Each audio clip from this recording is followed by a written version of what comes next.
আসসালামু আলাইকুম রহমতুল্লাহি ওয়া বারাকাতুহু। আমি একটি বিষয় নিয়ে আলোচনা করতে বসেছি, আপনাদের সামনে এসেছি। আমরা সকলে এই বিষয় সম্পর্কে অবশ্যই জানি। ঢাকার যে একজন মা ঘরের ভিতরে মারা গিয়েছেন, তা আমরা সকলেই জানতে পেরেছি যে ওনার ছেলেদের সম্পর্কে। ওনার ছেলে একজন হচ্ছে সচিব, একজন হচ্ছে বুয়েটের শিক্ষক, একজন লন্ডনে থাকে। ভাবার বিষয় হচ্ছে যে একজন মা তার ঘরে মারা গিয়েছে, একজন মা তার ঘরে মারা গিয়েছে, তাও আবার সেটা জানা যাচ্ছে 7 দিন পরে। বিষয়টা কতটুকু জঘন্য হলে হতে পারে। তো আরেকটা বিষয় এখানে দেখার হচ্ছে যে সেই রুমের ভিতরের পরিবেশটা এমন, মনে হচ্ছে যে এটা একটা ডাস্টবিন। এটাই কি আমাদের মায়ের আমাদের ছেলেদের থেকে প্রাপ্য ছিল? আমাদের মা কি আমাদেরকে এই জন্যই নিজে না খেয়ে, নিজে না পরিধান করে, নিজে না ঘুমিয়ে, নিজের কষ্টকে কষ্ট না মনে করে ছেলেদেরকে সে ছোট্ট থেকে এতটুকু পর্যন্ত সর্বোত্তম ভালোবাসা দিয়ে লালিত করে, এখন কি আমাদের থেকে আমাদের মায়েরা কি এটি আমাদের থেকে প্রাপ্য? এখান থেকে আমরা একটা জিনিস বুঝতে পারি, সেটি হচ্ছে যে শিক্ষা হলে মানুষ হওয়া যায় না। একজন মানুষ শিক্ষিত, তার মানে সে মানুষ নয়। শিক্ষিত হয়ে সে প্রকৃত মানুষ হতে হলে তার মধ্যে মনুষ্যত্ব থাকতে হবে। আমাদের সমাজটা এখন বর্তমানে এমন ভাবে বিশৃঙ্খলায় পরিণত হয়েছে। বিশেষ করে বলতে গেলে আমাদের সমাজে এখন মায়েরা নির্যাতিত। আমাদের মায়েরা এখন আমাদের ছেলে সন্তানদের থেকে নির্যাতিত হচ্ছে। কোনো না কোনো ভাবে আমাদের মায়েরা নির্যাতিত।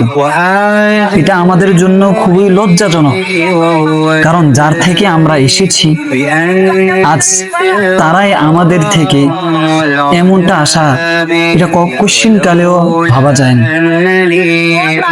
তো আমার এখানে কিছু কথা বলার আছে, যে এমন শিক্ষা আমার প্রয়োজন নেই। এমন শিক্ষা কখনো জাতির মেরুদণ্ড হতে পারে না।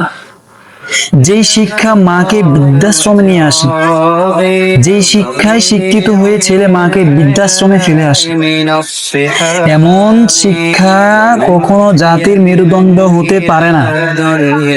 যেই শিক্ষায় শিক্ষিত হয়ে মা ছেলে মেয়েদের থেকে নির্যাতিত হতে থাকে, মা ছেলেদের থেকে তাদের হক পায় না, বরঞ্চ তারা নির্যাতিত নিপীড়িত অহরহ হচ্ছে। আমি এমন শিক্ষাকে ধিক্কার জানাই। এমন শিক্ষা আমার সমাজে আমি মনে করি প্রয়োজন নেই। হ্যাঁ, হবেই তো, এমন তো হওয়ারই কথা। কারণ যেই শিক্ষার মধ্যে দ্বীন থাকবে না, যেই শিক্ষার মধ্যে ইসলাম থাকবে না, সেই শিক্ষা কখনো সমাজের অনুকরণ হতে পারে না। যেই শিক্ষার মধ্যে দ্বীন থাকবে না, যেই শিক্ষার মধ্যে ইলম থাকবে না, আল্লাহ তার রাসূলের বিধিবিধান থাকবে না, সেই শিক্ষার মধ্যে পশ্চাত্যের অনুকরণ ছাড়া কিছুই থাকতে পারে না। সুতরাং আমাদের যে মায়েরা আছেন, আপনারা আপনাদের ছেলে সন্তানদেরকে ওই শিক্ষায় শিক্ষিত করুন, যে শিক্ষায় শিক্ষিত হলে সে তার মায়ের মর্যাদা বুঝে, সে তার মায়ের স্থান কোথায় সেটা জানতে পারে, এবং কি মায়ের কতটুকু হক ছেলেদের থেকে সেটা সে পূর্ণাঙ্গভাবে আদায় করতে পারে। আরে আপনি কি জানেন না, এই শিক্ষায় শিক্ষিত হলে, ইলমি শিক্ষায় শিক্ষিত হলে কি হয় জানেন? আল্লাহ পাক রব্বুল আলামিন তার ইবাদতের পরের স্থানে মা বাবার মর্যাদা রেখেছেন। আল্লাহ তাআলা যদি তার বিধানের পরে কোনো জিনিসকে প্রাধান্য দিতেন, তাহলে সেটা হচ্ছে মা বাবার মর্যাদাকে দিতেন। তাহলে আমাদের মা বাবার মর্যাদা কত ঊর্ধ্বে, আর আমরা আমাদের মা বাবার সেই সম্মানটাকে, আমরা মর্যাদাটাকে আমরা কোথায় নামাচ্ছি? এটা আমাদের জন্য অনেক বড় ধিক্কার। আমি সর্বোপরি একটা কথাই বলবো, যারা পশ্চাত্যের অনুকরণের কথায় শিক্ষায় শিক্ষিত হবে, দ্বীনি ইলম, দ্বীনি জ্ঞান যে শিক্ষায় থাকবে না, সেটা কখনো জাতির মেরুদণ্ড হতে পারে না। সুতরাং সময় থাকতে নিজেদেরকে শুধরে ফেলুন।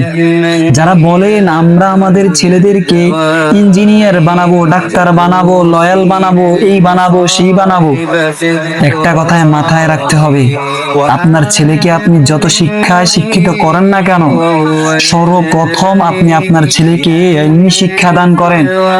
না হয় এই যে ঘটনাগুলো অহরহ ঘটতেছে, কোনো না কোনো সময় আপনার সাথেও এই ঘটনা ঘটবে, এতে কোনো সন্দেহ